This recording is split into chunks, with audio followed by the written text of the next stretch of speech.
Medicine gives people days, occupational therapy gives days life. I think one of the most unique things about the program at Towson is that we combine the occupational therapy side, the practice, with the occupational science side of theory. Towson is a go-to just because it is so experienced in having an OT program.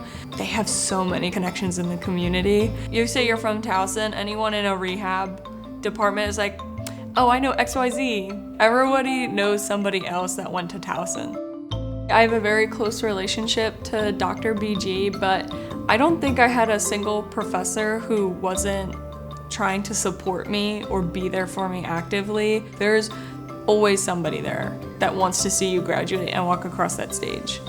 Lauren is in her dream job working at shock trauma. I'd been at shock trauma for my level 2 field work.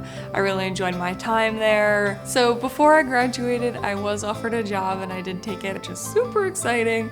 It is an incredibly rewarding experience. There is so much that goes into just taking care of someone, making them feel like a person. I wouldn't trade it for anything. If you're planning to come to Towson, particularly for OT, do not hesitate. This is where you want to be. Not only because of our location, but because of the education you're going to get, the faculty that you interact with, and the students that you're going to be around. It's been an honor to be part of the occupational therapy program here at Towson. There are so many opportunities in front of you, and it is so exciting to see where everyone else goes and keep that community close to you.